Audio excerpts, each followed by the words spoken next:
My name is Josiah.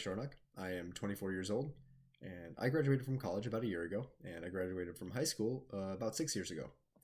I attended post-secondary school at two institutions, the University of Wisconsin-Platteville and South Central College in southern Minnesota.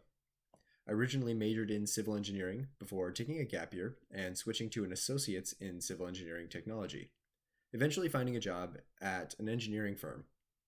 My journey through post-secondary schooling was a bit of a winding path.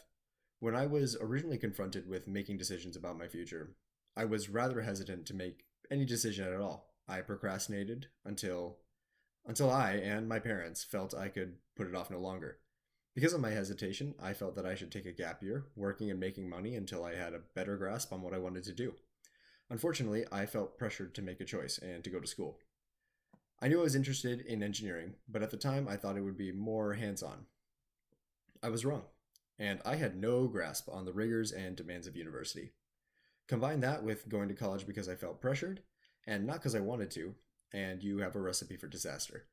I spent those 3 semesters getting progressively worse, beginning to ignore my homework, ignoring social events, and isolating myself more and more. It all came to a head during winter break, when, after being reassured by my advisor that I would not be put on academic suspension, I was then put on academic suspension. It was not a fun revelation, but it ended up being one of the best things that ever happened to me. It forced me to reevaluate my options and my choices. It allowed me to take that gap year I thought I needed, and it allowed me to experiment with my options. I took time to try online classes, I got involved in my local church, and finally I settled on going to a community college. I knew I wanted to work, and I was sick and tired of being front-loaded with classes that I thought were a waste of time.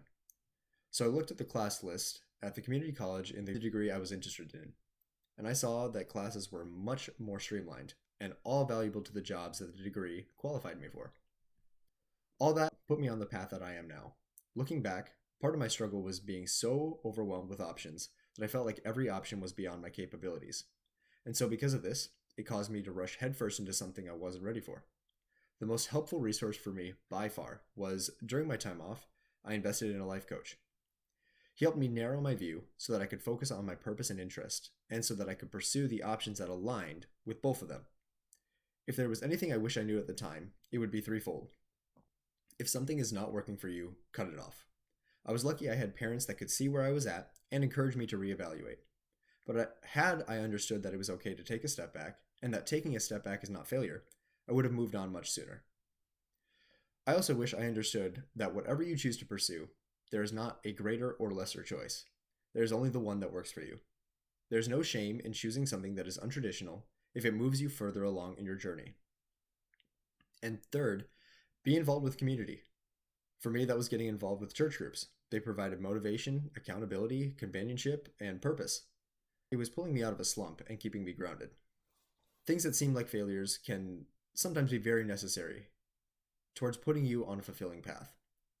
I leave you with an encouraging quote from the song Achilles Come Down by Gang of Youths. Throw yourself into the unknown and see life as a means to a triumph.